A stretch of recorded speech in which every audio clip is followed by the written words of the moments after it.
जो जीता वही सिकंदर नहीं, जो जीता वही पोरस। दोस्तों, ऐसा हम इसलिए कह रहे हैं क्योंकि पूरी दुनिया को जितने का ख्वाब लेकर आने वाला सिकंदर भारत के राजा पोरस से हार गया था और भारत पर हुकूमत करने का ख्वाब भी अधूरा ही रह गया। तो दोस्तों, चलिए जानते हैं सिकंदर और पोरस से जुड़ी सच्ची कहानियों को। दोस्तों, पुरु का नाम यूनानी इतिहासकारों ने पोरस लिखा है। इतिहास को निष्पक्ष लिखने वाले प्लूटार्क ने लिखा, सिकंदर सम्राट पुरु की 20,000 की सेना के सामने तो ठहर नहीं पाया। क्या सिकंदर एक महान विजेता था? ग्रीस के प्रभाव से लिखी गई पश्चिम के इतिहास की किताबों में यही बताया जाता है और पश्चिम जो कहता है दुनिया उसे आंख मूंद कर मान लेती है। मगर ईरानी और चीनी इतिहास के नजरिए से देखा जाए तो यह छवि कुछ अलग ही दिखती है। सिकंदर के हमले की कहानी बुनने में पश्चिमी देशों को ग्रीक भाषा और संस्कृति से मदद मिली, जो ये कहती है कि सिकंदर का अभियान उन पश्चिमी अभियानों में पहला था जो पूरब के बर्बर समाज को सभ्य और सुसंस्कृत बनाने के लिए किए गए। दोस्तों, अजीब लगता है जब भारत में सिकंदर को महान कहा जाता है और उस पर गीत लिखे जाते हैं। उस पर तो फिल्में भी बनी हैं जिसमें उसे महान बताया गया और एक कहावत भी निर्मित हो गई है, जो जीता वही सिकंदर। यदि सचमुच ही भारतीयों ने पश्चिम नहीं, भारतीय इतिहासकारों को पढ़ा होता तो वे कहते, जो जीता वही पोरस। लेकिन अंग्रेजों की 200 वर्षों की गुलामी ने अंग्रेज भक्त जो बना दिया है। सिकंदर अपने पिता की मृत्यु के पश्चात अपने सौतेले व चचेरे भाइयों का कत्ल करने के बाद मैसेडोनिया के सिंहासन पर बैठा था। अपनी महत्वाकांक्षा के कारण वह विश्व विजय को निकला। यूनान के मकदूनिया का यह राजा सिकंदर कभी भी महान नहीं रहा। यूनानी योद्धा सिकंदर एक क्रूर, अत्याचारी और शराब पीने वाला व्यक्ति के अनुसार सिकंदर ने कभी भी उदारता नहीं दिखाई। उसने अपने अनेक सहयोगियों को उनकी भूल से रुष्ट होकर तड़पा कर मारा था। इसमें उसका एक योद्धा बसूस, अपनी धाई का भाई क्लीटोस और परमीनियन आदि का नाम उल्लेखनीय है। क्या एक क्रूर और हत्यारा व्यक्ति महान कहलाने लायक है? गांधार के राजा आम्भी ने सिकंदर का स्वागत किया। आम्भी ने भारत के साथ गद्दारी की। प्रसिद्ध इतिहासकार एड्रियन लिखते हैं, जब बैक्ट्रिया के राजा बसूस को बंदी बनाकर लाया गया, तब सिकंदर ने उनको कोड़े लगवाए और उनकी नाक कान कटवा डाले। इतने पर भी उसे संतोष नहीं हुआ। उसने अंत में उनकी हत्या करवा दी। उसने अपने गुरु अरस्तु के भतीजे कलास्थनीज को मारने में संकोच नहीं किया। एक बार किसी बात पर उसने अपने सबसे करीबी मित्र क्लीटोस को मार डाला था। अपने पिता के मित्र परमीनियन जिनकी गोद में सिकंदर खेला था, उसने उनको भी मरवा दिया। सिकंदर की सेना जहां भी जाती, पूरे के पूरे नगर जला दिए जाते, सुंदर महिलाओं का अपहरण कर लिया जाता और बच्चों को भालों की नोक पर टांगकर शहर में घुमाया जाता था। ऐसा क्रूर सिकंदर अपने क्या महान सम्राट पोरस के प्रति उदार हो सकता था? यदि पोरस हार जाते तो क्या वे जिंदा बचते और क्या उनका साम्राज्य यूनानियों का साम्राज्य नहीं हो जाता? इतिहास में यह लिखा गया कि सिकंदर ने पोरस को हरा दिया था। यदि ऐसा होता तो सिकंदर मगध तक पहुंच जाता और इतिहास कुछ और होता। लेकिन इतिहास लिखने वाले यूनानियों ने सिकंदर की हार को पोरस की हार में बदल दिया। हारे हुए सिकंदर का सम्मान और उसकी प्रतिष्ठा बनाए रखने के लिए यूनानी लेखकों ने यह सारा झूठा जाल रचा। स्ट्रेबो, श्वानबेक आदि विदेशी विद्वानों ने तो कई स्थानों पर इस बात का उल्लेख किया है कि मैगस्थनीज आदि प्राचीन यूनानी लेखकों के विवरण झूठे हैं। ऐसे विवरणों के कारण ही सिकंदर को महान समझा जाने लगा और पोरस को एक हारा हुआ योद्धा, जबकि सच्चाई इसके ठीक उलट थी। सिकंदर को हराने के बाद पोरस ने उसे छोड़ दिया था और बाद में चाणक्य के साथ मिलकर उसने मगध पर आक्रमण किया था। यूनानी इतिहासकारों के झूठ को पकड़ने के लिए ईरानी और चीनी विवरण और भारतीय इतिहास के विवरणों को भी पढ़ा जाना चाहिए। यूनानी इतिहासकारों ने सिकंदर के बारे में झूठ लिखा था। ऐसा करके उन्होंने अपने महान योद्धा और देश के सम्मान को बचाया। जवाहरलाल नेहरू अपनी पुस्तक ग्लिम्पसेज ऑफ वर्ल्ड हिस्ट्री में लिखते हैं, सिकंदर अभिमानी, उद्दंड, अत्यंत क्रूर और हिंसक था। वह स्वयं को ईश्वर के समान समझता था।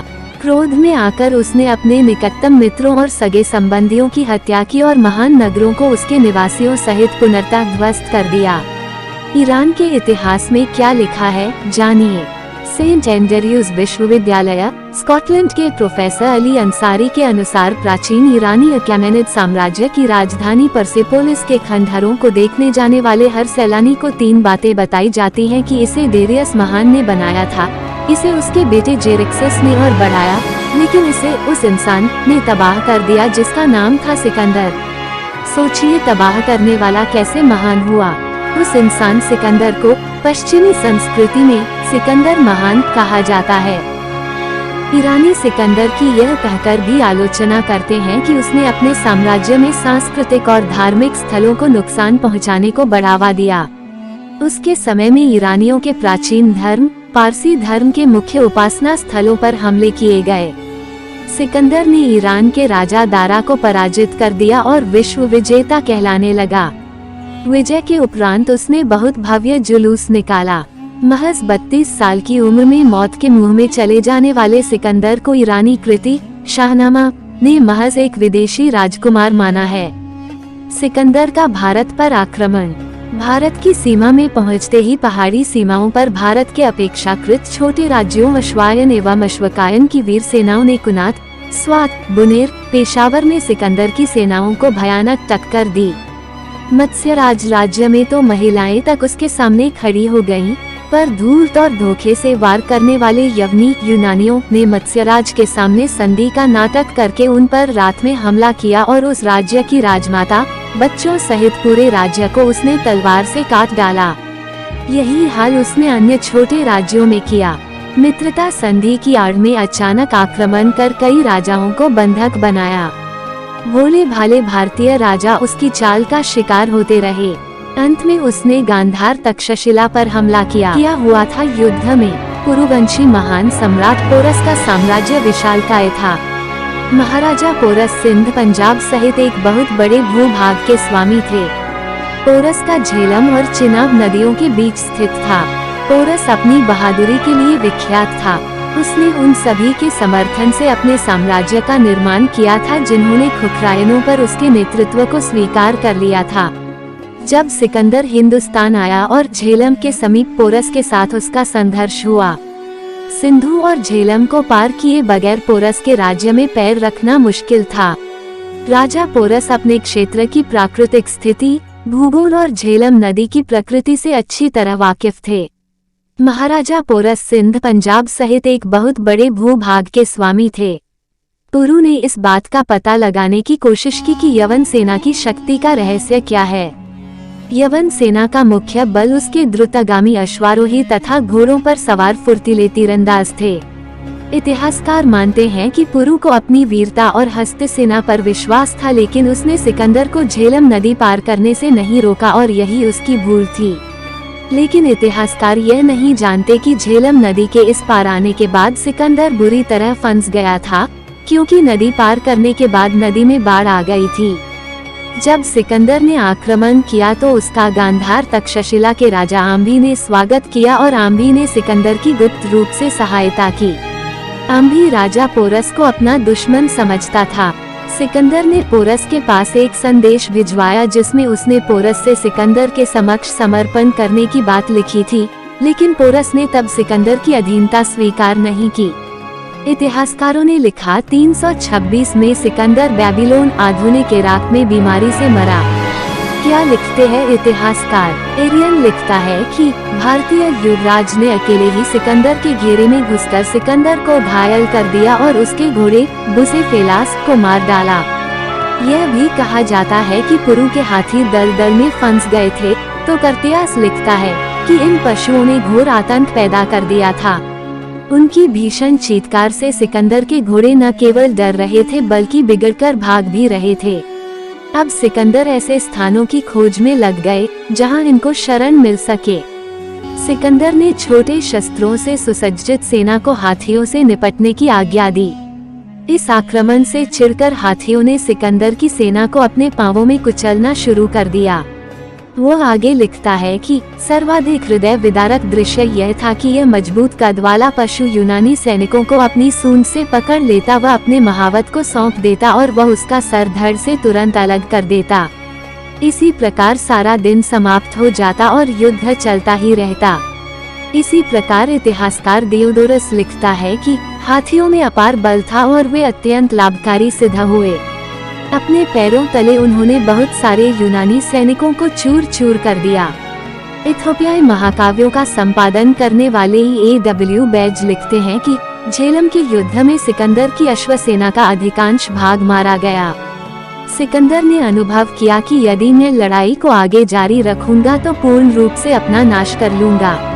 अतः उसने युद्ध बंद करने की पुरु से प्रार्थना की। भारतीय परंपरा के अनुसार पुरु ने शत्रु का वध नहीं किया।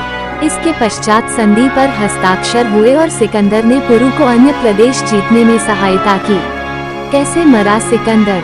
संभव है कि वैज्ञानिकों ने 2000 वर्ष पुरानी पहेली सुलझा ली है, जिससे मकदूनिया के नेता क्रूर सिकंदर की 32 वर्ष की आयु में रहस्यमय मौत हुई थी।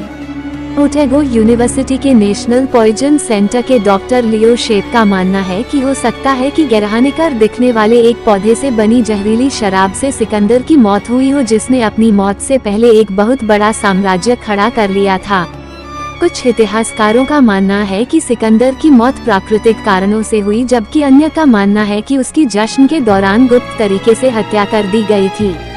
शेप गत 10 वर्षों से जहरीले सबूत के बारे में अनुसंधान कर रहे थे। उन्होंने कहा कि आर्सेनिक और स्ट्रिक्नीन के जहर के सिद्धांत हास्यास्पद हैं। अध्ययन के नतीजे क्लिनिकल टॉक्सिकोलॉजी जर्नल में प्रकाशित हुए हैं। सिकंदर बोला कि मेरी पहली इच्छा है कि मेरा इलाज करने वाला हकीम ही मेरे ताबूत को खींचकर कब्र तक ले जाएगा।